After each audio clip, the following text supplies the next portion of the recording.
I'm so glad you brought up pastoralism. So this is an example of an inherited asset that you'd want to pass down the male line, and you need a strong group of men to protect and safeguard. And pastoralists tend to have a strong culture of honor. They tend to glorify violence because men need to act tough and macho, so no one dares to steal their stuff.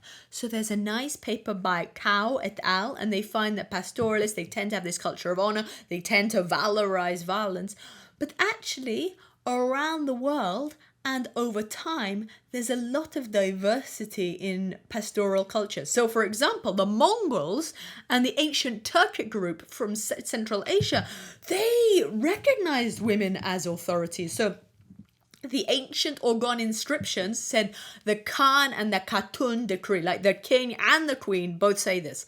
And the Mongols, that is in the Eurasian steppe, little girls were growing up on horses, and actually horses may have reduced men's biological advantage, because even if men have more endurance, they're stronger, they're tougher, on a horse, a woman can be fast, and a woman could be very proficient in archery. So Mongols and ancient Turkic groups use what they called the recursive bow, and this is very light, and you could do very nice acrobatics like stand upside down on a horse and all sorts of things like that. And women were very good at this recursive bow because it was very light, it didn't require big manly upper body strength, and so they found lots of graves whereby it's women warriors, young women with loads and loads of weaponry. So the idea is that women could be just as good. And there's an area in Anatolia, in northern Turkey, the Amazons. And, Herodotus wrote about them. There's lots of evidence that the Amazons actually existed. There was this group of women who were fighters on horseback. They not only had the horse, but they could train a falcon or train a hawk or train a dog to come with them hunting. So that's one example of pastoralists whereby women may have status. Even, for example, Nigeria today is very patriarchal, especially northern Nigeria, which was under the Sokoto Caliphate, which has very strict Islamic ideas where women are kept at home, female labor force participation is very, very low, women are not supposed to speak in public forum, etc., and they're all veiled.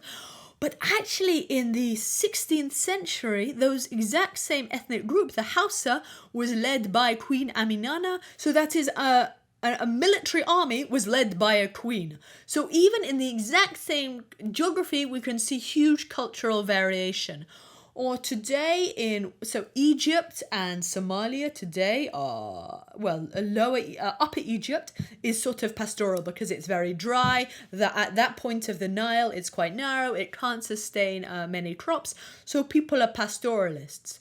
Now today, that whole region is very patriarchal, right? Somalia, extremely patriarchal.